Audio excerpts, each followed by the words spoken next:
That being said, when he says the life expectancy is longer than it's ever been, that's not true anymore. If you have a baby born today, the life expectancy of that child is less than the parents for the first time in U.S. history. Is it because of vaccines? Not because of vaccines. They can play a role, no doubt. Obviously, the food that we eat, the chemicals we're exposed to, and everything else play a major, major role too. But when he says that we're living longer than we've ever done, it's not true. And that video was from a couple years ago too. So, and yeah. what's the quality of your life? You may have more years, but the quality is not there. I mean, look how many poor people are stuck in nursing homes. Exactly. With Alzheimer's and don't know what's going on, and all this stuff. Yep, so, and that's just it. People at that point were maybe living a little longer, but the last 8 to 10 years of their life was not quality living.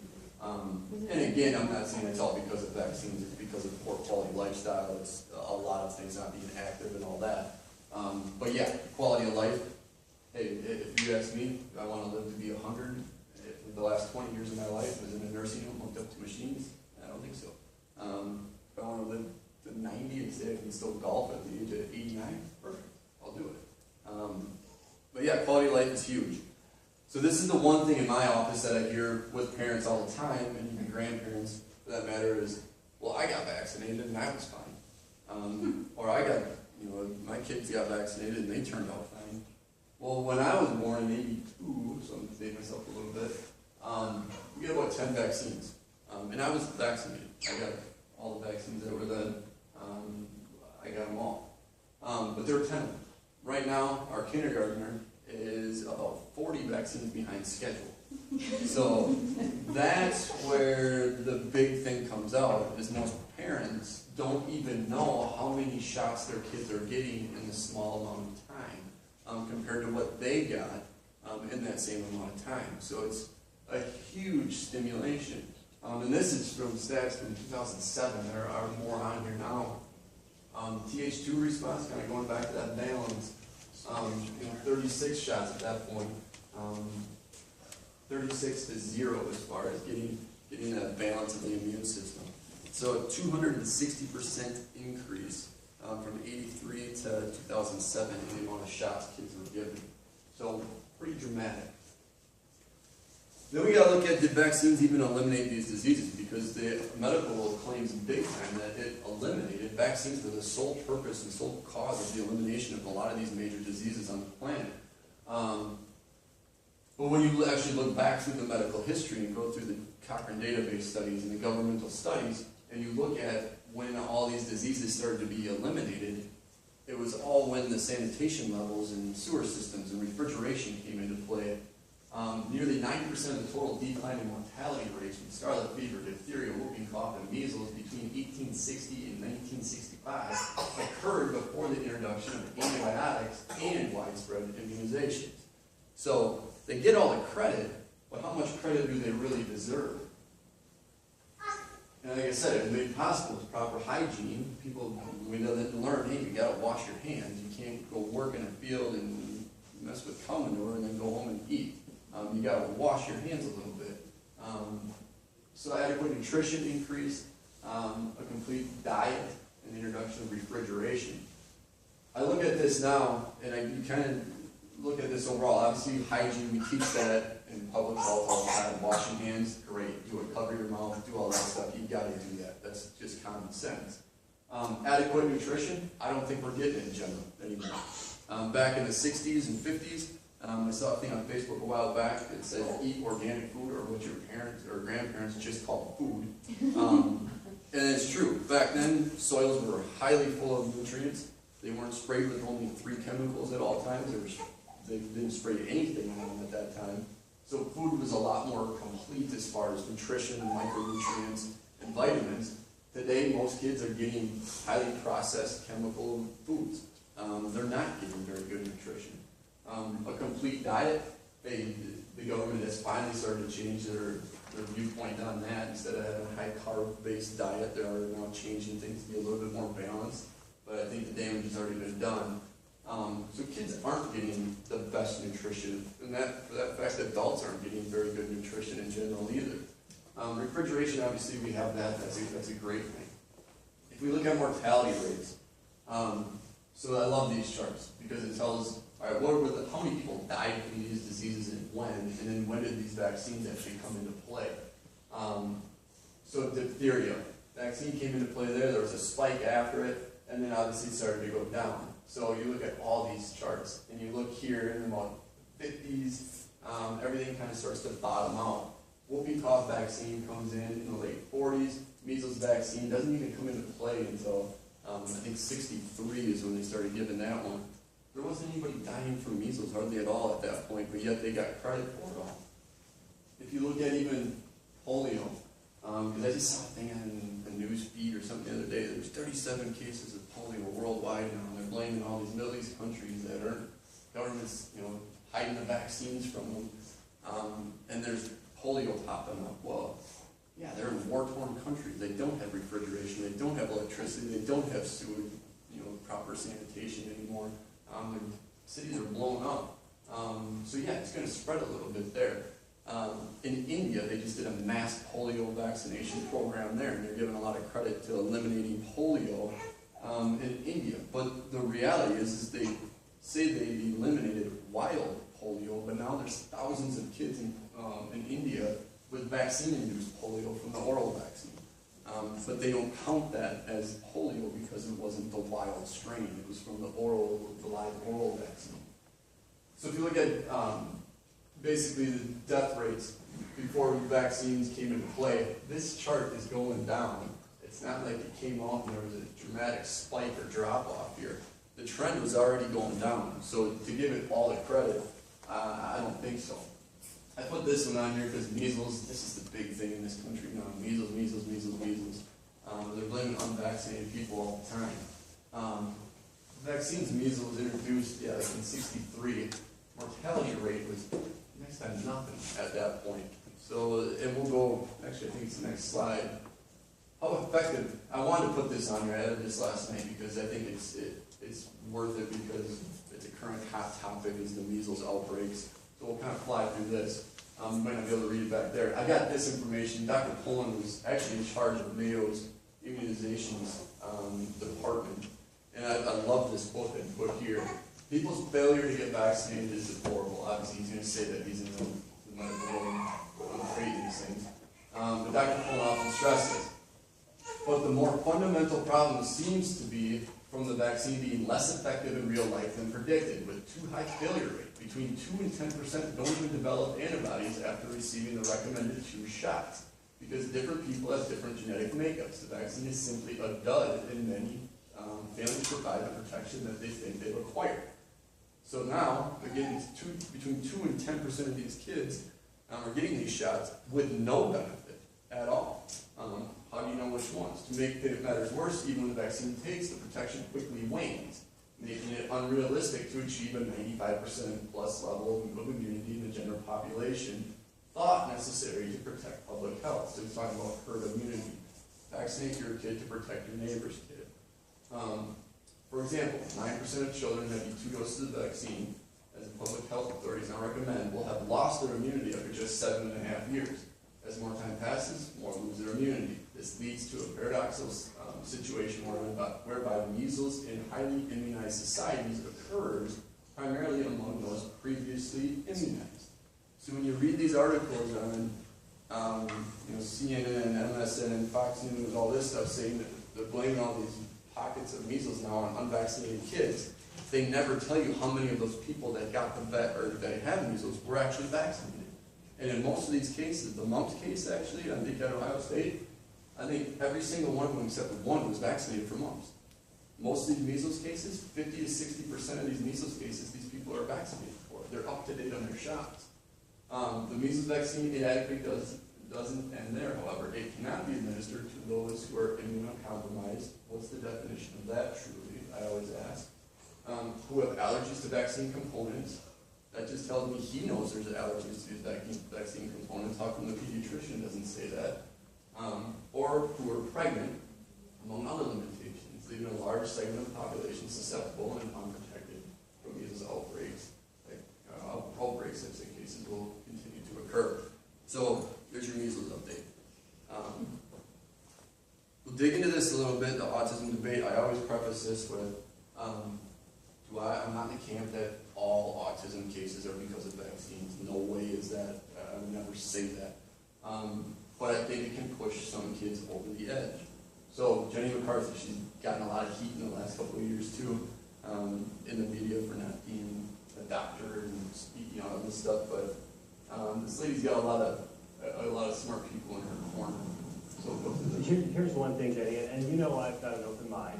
But you know, back in 1983, back in the 90s, we did have children dying every week of meningitis, and you know, I remember doing rounds with my dad, and almost every day he'd go to the hospital and take care of a child that had some sort of vaccine-preventable illness.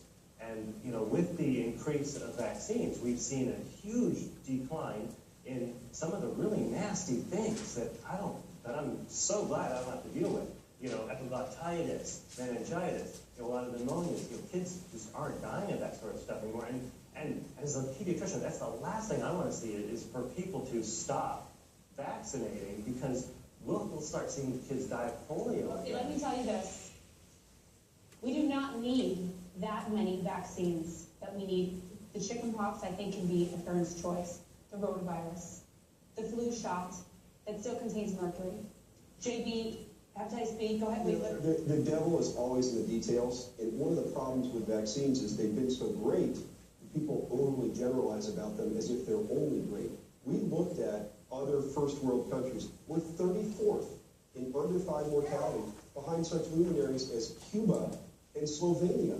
However, we have 36 vaccines. The top 5, which include countries like Finland, Norway, Iceland, average 11 and 13 vaccines. From 1994, we added 8 vaccines to our schedule. There are vaccines like flu, rotavirus, varicella that have only been picked up by 2 or 3 of the other 30 countries. So what do they know that we don't? Why are they picking up vaccines that have been around for 15 years? And why are their autism rates 1 in 1,000, 1 in 1,500, 1 in 2,000? It doesn't take a brain surgeon or an ER doctor to figure out there might be a correlation. We don't want to be too narrow-minded and say it's only the vaccines and ignore other potential problems. In my opinion, and this is just me wanting to have an open debate about this, vaccines are really the one thing we have looked at as causing autism. That is completely bogus. That is such a bogus statement. How many vaccines have they looked at in these studies? How many? What's the answer? It's 2. How many ingredients have they studied of 35? What's the answer?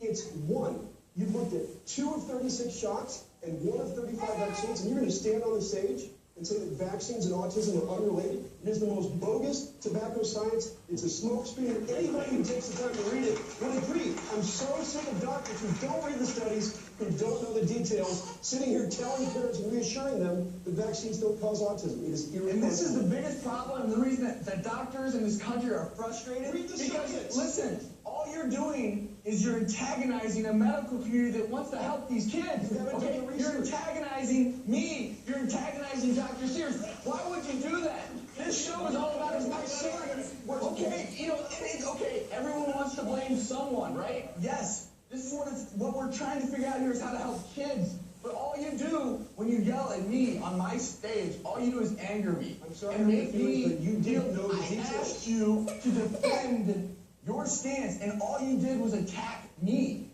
As an individual, why would I want to listen to you when you do that to me? Instead, I want to listen to Dr. Jerry here, who will rationally walk through why they're removing certain things from foods that could be causing problems, why we're removing environmental toxins that could be causing autism. You know, I want to help these kids live better lives just like everyone else. I don't understand why we all have to argue so much with one another, because when you attack, all you do is create frustration. So, it's a little heat. But that's the point, is they don't do the research. And I always give our pediatricians in our town, I want to give them the benefit of the doubt, is they're not taught, they don't get the information. They don't have time to read the information. What they get taught is from a pharmaceutical rep with the new and latest marketing schemes. They don't get true information in most cases, non-biased information. So I always give the pediatricians a little bit of a break because they're not getting the research. They're not getting the true science behind this stuff. So if we just kind of go through this stuff here, stats on autism, it's now 1 in 62 in this country. About 1 in 50 boys are now going to be labeled autistic, compared to just 1 in 2020 years ago. It happens to affect 1.5 million Americans, the fastest growing developmental disability in this country, with an annual growth rate of 10 to 17%.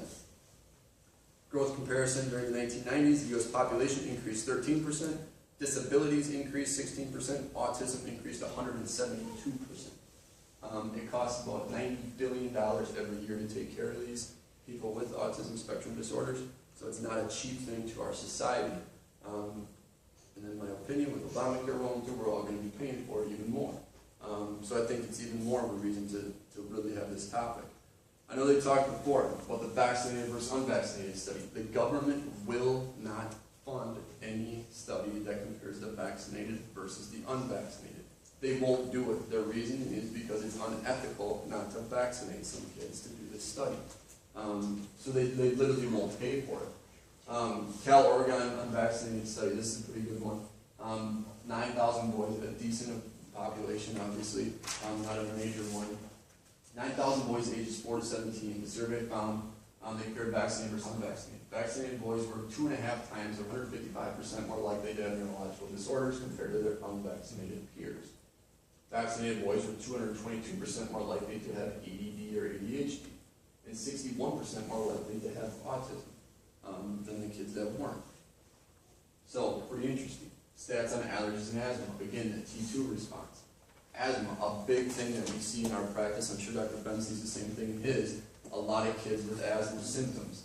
And it's a skewing of the immune system. Asthma is the leading cause of missed school among children, and it's the most common cause of hospitalization in kids under 14 years of age. Despite advances in medical treatment, asthma deaths have nearly doubled since 1980, and now total more than 5,000 per year. So it's not something to joke around about. Asthma, or rates for asthma have steadily increased over the past 20 years in all age groups. Children under the age of 5 have been the hardest hit, experiencing a 2.5-fold increase.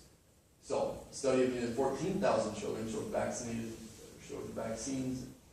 against DTT or tetanus was associated with a 2 times greater risk of asthma, 1.81 time higher rate of sinusitis, and 2.2 times greater rate of nose, eyes symptoms than in the unvaccinated. So, we'll kind of go through this. I used to teach a whole class literally on the additives and preservatives. To me, it was like total fear-based from the opposite direction, which I did not want to have with my patients. But this is a lot of stuff that parents don't know what's in it. So what's in a vaccine? People think it's just a virus. It's going to stimulate an immune response. We're going to have some temporary immunity to this. There's nothing bad in it because you never get the actual label from the pediatrician of what's in it. So, our vaccines contain, obviously, bacteria or viruses that are used to induce immunity artificially against specific diseases. They mimic the process naturally occurring infections by artificial means. Some of the agents used to bind and preserve these viruses are formaldehyde, mercury, aluminum, phenol, borax, which is an ant killer, ethylene glycol, antifreeze. There's dyes, acetone, which is nail polish remover, latex, MSG, which they're telling you not to eat in your food. Glycerol, polysorbate 80-20, and sorbitol. Polysorbate 80-20, sorbitol, both been linked to cancer. Those are part of the preservatives that are in there. If you look at where are they getting some of these viruses, where are they growing them on? There's monkey, cow, chick, pig, egg, sheep, and dog tissues and cells that they're growing on. So some of their viruses can get cross-contaminated. There's gelatin, casein, another thing. And this is one thing that really shocked me. Human fetal cells are used in some of these vaccines to grow the viruses on, which, hey, that gets down to an ethical, spiritual background there. Genetically modified yeast, animal, bacterial, viral DNA. Genetically modified yeast, we do see a huge increase in Crohn's disease, IBS, all that stuff, all related back to inflammation of the gut. So, kind of to wrap this up a little bit here, using the wrong system. Most of our infections occur through the mucosa. So we're going to breathe it in, we're going to eat it, we're going to get it through some type of body secretion, and it's going to end up going to the respiratory tract, digestive tract. 70% of our immune system is in our digestive tract. So if we're bypassing that system with with the vaccine, you have no genetic defense against that when it gets injected right into the bloodstream. It's not going through that initial T1 response and all those receptors to say this is good, this is bad. So they're using the wrong system. And to give them credit, they've tried to use the right system. When I was in that neuroimmunology class, the guy teaching it used to work for the FDA and the CDC and all that. And he said they're making new vaccines, but they can't figure out how to trick the human body when you put it through an oral dose. Like, it just doesn't work. The body doesn't make an immune system or an immune response to it because it's a weakened virus. So the body just said, it's not even worth dealing with, and you end up pooping it out. Well, now you got a public health issue because now you got all these weakened viruses in your sanitation and water and sewer systems. So it's not like they don't know what's going on. It's they just don't have a better system yet. So autoimmune disease, injected vaccines seen as a foreign invader. Vaccines are cultured with tissue that mimics our own. You can't separate the tissue from the virus and bacteria. Thus, the body attacks its own tissue because it believes its own tissue is a foreign invader. You know what we went through before. So myths and unknowns. This is things that parents don't know. Unvaccinated children can't get into school. In Wisconsin, we're fortunate. We have 3 exemptions at this time. You can have a philosophical exemption, so you can just say, I don't want them, and you just cross a box off on the bottom of the sheet that says legal action up at the top and all that. Don't let that freak you out. Flip it over if you want to choose something differently. Check the box. Vaccines companies are free of liability from damages. There's two major companies in this country that have zero, or they have full immunity from being sued. The first one was the vaccine manufacturers. The government tried to get them, obviously they were mandating all these vaccines. The pharmaceutical companies that were making them were saying, people are getting injured. We're getting sued in the back door, left and right from these things. We're not winning these battles. If you're going to mandate these things, you got to do something for us because we know what's going on. So what the government did is they set up a vaccine injury court. So if your child gets injured from a vaccine, you cannot sue your pediatrician, you cannot sue the hospital, you cannot sue the pharmaceutical company that made it. You have to go through the federal government to fight it. So right there is a big red flag in my book. The only other corporations that do that just got passed last year was genetically modified companies or basically genetically modified foods.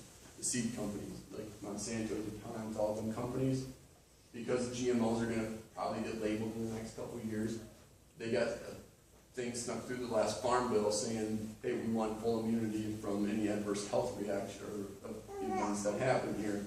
So now government says, hey, you can't sue a GMO company if you get sick from their product. Most estimates, they gave that one, Dr. Sears gave that, 18,000 people have adverse reactions. Only about 10% of vaccine adverse reactions ever get reported.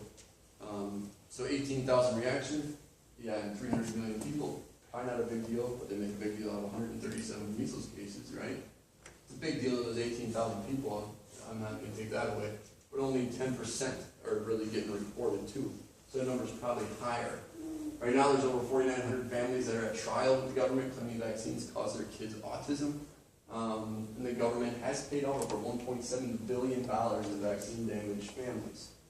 You will never hear about it because there's gag orders on it. If you get paid by the federal government from winning a battle in court on the vaccine injury, if you talk about it, the money gets taken away. They don't want people to know about it. So, options here. Using vaccines wisely. Try not to vaccinate your cold illness or when your child's on antibiotics or has recently completed a round of antibiotics. You're flirting with danger there even more. The kid's immune system is not really developed until the age of 2, and if they're really sick, boogers, runny noses, it's part of the immune system being developed. Don't bombard it with something foreign at that time. Be selective if you choose to vaccinate. Do they really need to have a vaccine for chickenpox or hepatitis B?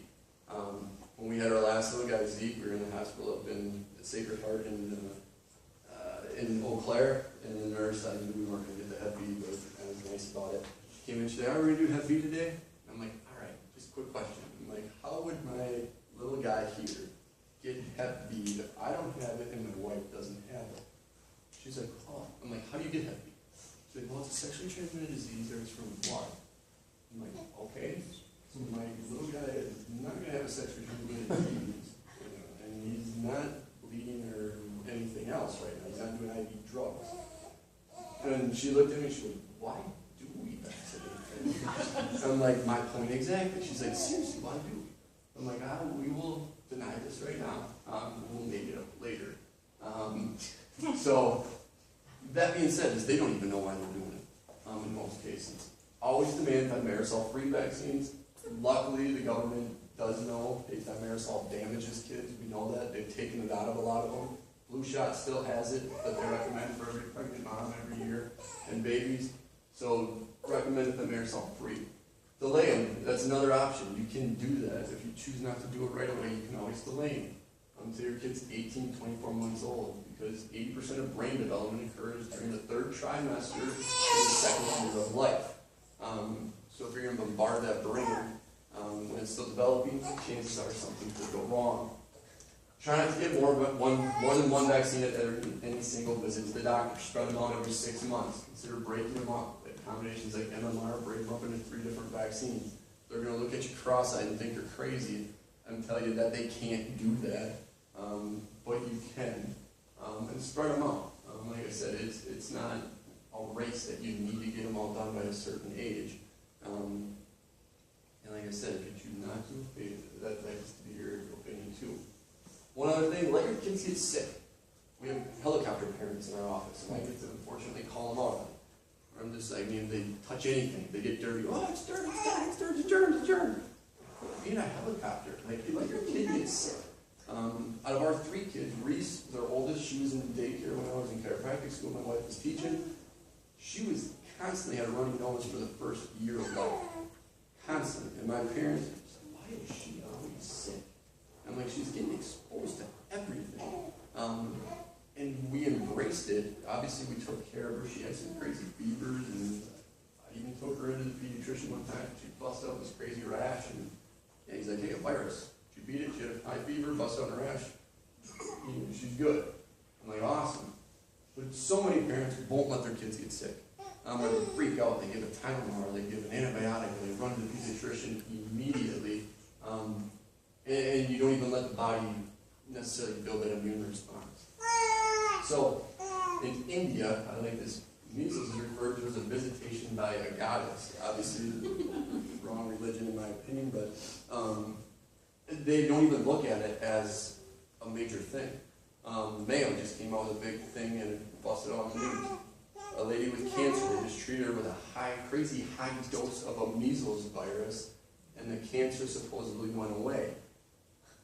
That is just fuel to the fire for not getting vaccines, in my opinion. What if she would have had measles when she was younger and created an antibody that is now an antibody for that cancer also?